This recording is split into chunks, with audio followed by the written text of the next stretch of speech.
There are hundreds of thousands of different plastic material grades in the world, each having their own unique combination of polymer matrix and fillers to obtain desired material properties.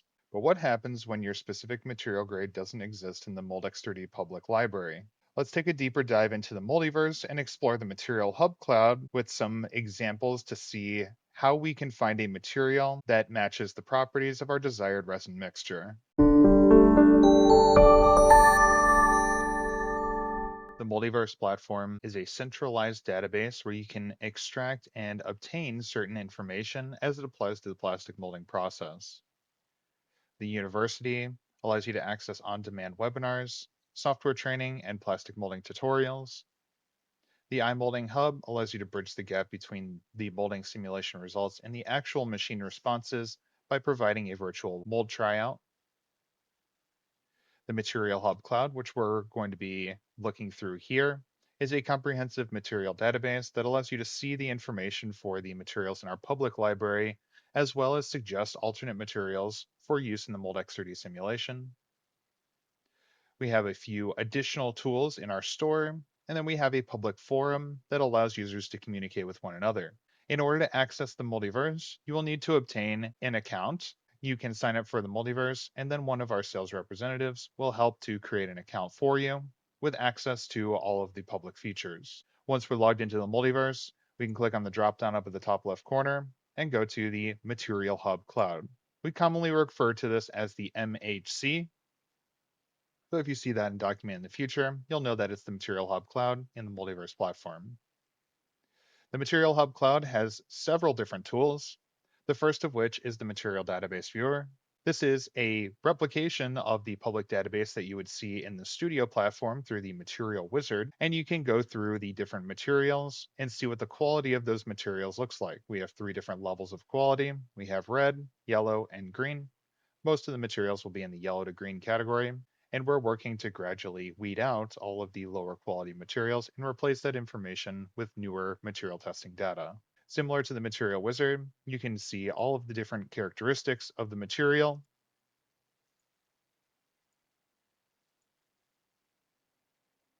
and you can compare different materials to one another using our material comparison tool.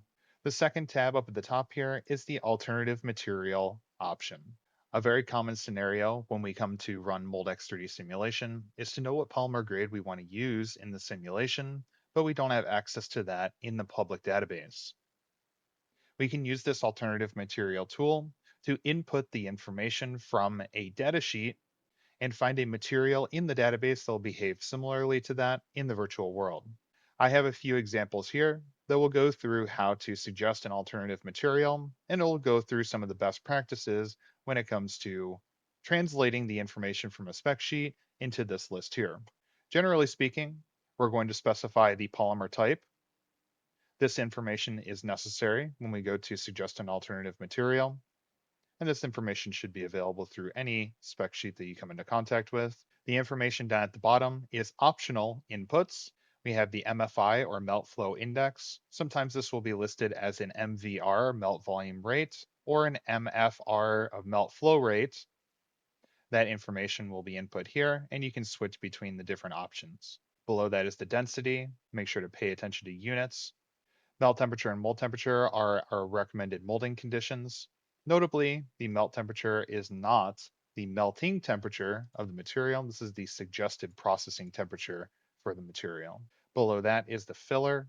The filler option can be used to either input isotropic fillers, in isotropic fillers, or no fillers at all. Under this dropdown, we'll see none. You can input glass fibers and carbon fibers, as well as long glass fibers and long carbon fibers. These would be your anisotropic fillers. And then below that are things like glass beads, mineral, talc, chalk, graphite. You can see all of those down here. These are isotropic fillers that will usually be embedded in the polymer matrix when the material testing is performed. And we'll input these as a weight percentage for the material. The tensile modulus or the Young's modulus is the one below this. We'll want to make sure that the unit is correct, followed by the coefficient of linear thermal expansion, heat capacity, and thermal conductivity. Whatever information we have available to us in the spec sheet, we will input here. The rest of them we will uncheck. And you can see that the quality index over here will adjust appropriately. The output from this is going to be a similarity percentage, telling us how close the suggested material is to the desired material based on the properties that you input over on the left. In addition to the similarity percentage, we also have the quality level.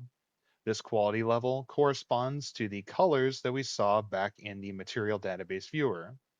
If there was a yellow material, that would correspond as a 2-star material here. A green material would be 3-star, and a lot of the materials that are 1-star have been weeded out of the material database, but you may see them from time to time. Let's see a few examples of how we would suggest an alternate material based on some listed spec sheets. This material here is a pretty good representation of a general spec sheet that we would obtain for suggesting an alternate material. Usually, I will try to go top to bottom in this list. The first thing is the polymer type. We can see up at the top here that we have a polycarbonate plus ABS. In this list down here, we can click the drop down and find the PC ABS material type. Below that is the MFI input. In this case, we have a melt mass flow rate. The units over here are very important. Sometimes the material suppliers will be listing these as a volumetric flow rate instead of a mass flow rate.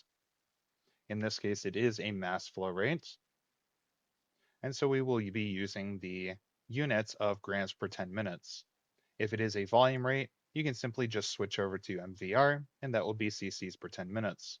In addition to the MFI value, we need the loading conditions. Most spec sheets will come with the loading conditions, and that's what we can see here.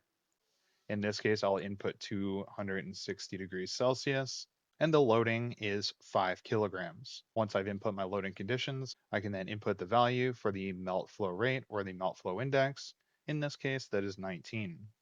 Below this is the density. All right, so the density over here is 1.14 grams per cc's. Below density is the melt and mold temperature. Now, as far as the melt temperature is concerned, if there's a processing melt temperature, then I'll use that. If there isn't, maybe there's like a nozzle temperature or a front temperature. These are all viable options for inputting this melt temperature value. I'll use the processing melt temperature. Usually this will be a range. So I'll find the middle of this range. In this case, the middle of this range is 260 Celsius. If I go down just a little bit, I'll find the mold temperature recommendation. I'll once again find the middle of this range, which is 74 degrees Celsius. The filler percentage, there doesn't seem to be any sort of filler percentage listed in this spec sheet. And so rather than just unchecking the filler, I will put in none because that will filter out any filled materials from this material alternate suggestion. Below that is the tensile modulus. The tensile modulus here is 2100 MPa. Right below that is the CLTE. Usually we will use the inflow CLTE. In this case, it is 6.9 e to the negative 5 centimeters per degrees Celsius. There doesn't look to be a heat capacity or thermal conductivity on this spec sheet, so I will uncheck both of those, and we'll click Find Alternatives. Over on the right side, we can see our similarity index, along with the quality level. The similarity percentage will indicate how close the alternate material is to the desired material, and anything above 95% we consider to be a good match. In addition to a high similarity percentage, we also want the quality level to be as high as possible as well. Anything that is 2 stars or 3 stars is a good quality material. 1-star materials, usually I like to filter these out. You can do so by hitting on the quality level, and you can just uncheck the 1-star materials.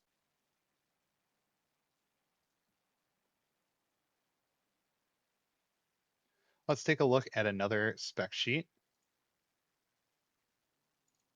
Let's take a look at another spec sheet. Once again, we'll start off with the material type, in this case polypropylene. We'll click on the drop down and go all the way down to the polypropylene PP. Once again, we're giving a mass flow rate.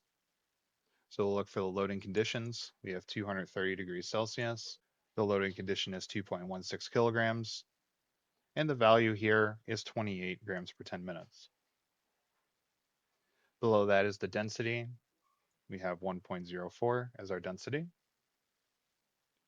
Scrolling down a bit, we find our recommended processing conditions. All right, our processing melt temperature will input as 425 degrees Fahrenheit. So I'll type in 425 and click the drop down here, choose Fahrenheit. And then the mold temperature is 130 degrees Fahrenheit.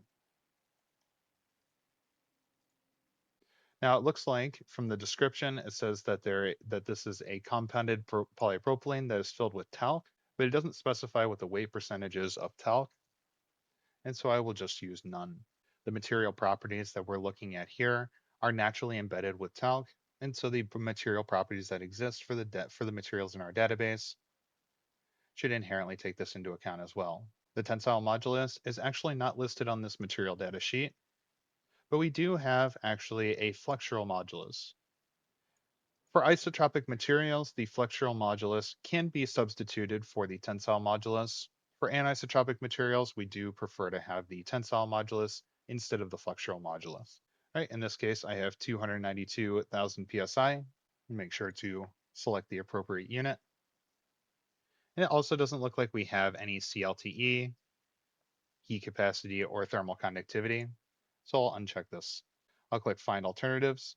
All right, and we see that the similarity percentage here, the highest similarity percentage is 94.5, which is outside of the criteria that we would use.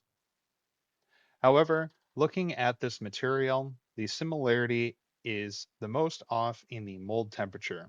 The mold temperature setting in Moldex 3D is quite variable, and in some cases is less important to match between the material data sheet and the simulation. In cases like this, where the mold temperature is quite a bit mismatched, I will lower the percentage relevance of the mold temperature or remove it completely. In this case, I'll uncheck mold temperature, find alternatives, and we can see that without the mold temperature setting, we have a very different story as far as our similarity percentages are concerned.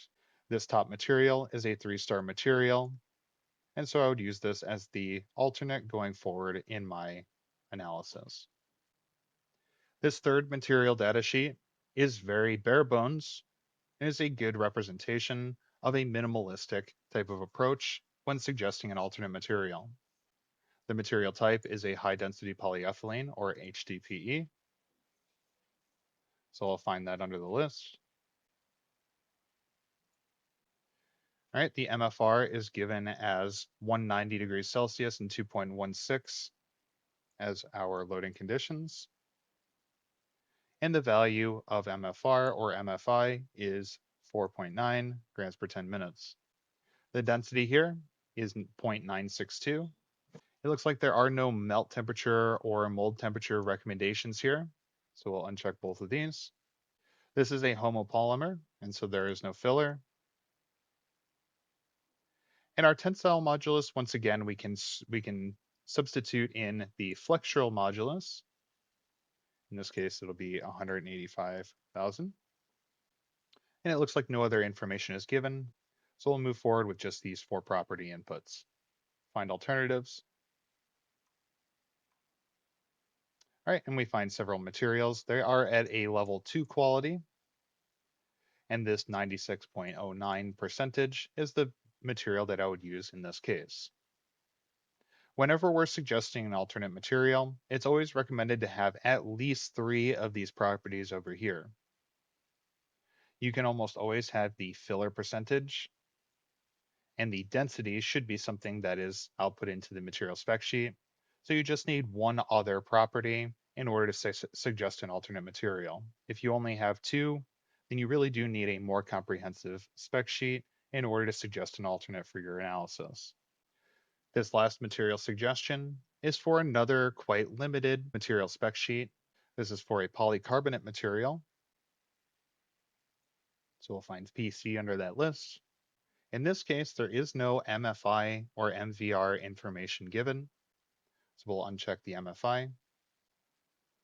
In this case, we get a specific gravity instead of a density. In most cases, the specific gravity can be equivalent to the density of the material. And so we'll use 1.2 as the density. We do have recommended mold and melt temperatures. The recommended melt and mold temperatures are as follows. The melt temperature is 575 degrees Fahrenheit. The mold temperature is 215 degrees Fahrenheit. There is no filler percentage. There is a UV stabilizer in this material. However, that kind of like the talc from earlier is not specified as a volume percentage and is an isotropic filler that would be included in the polymer matrix. And so we'll choose a filler of none. And below this, we have the flexural modulus. In this case, we have 2,413 MPa. We also have the listed PSI if we wanted to input it that way. And it looks like that's the only information that we get. So we'll go ahead and find alternatives. Over on the right side, it looks like we have some very strong alternatives for this material.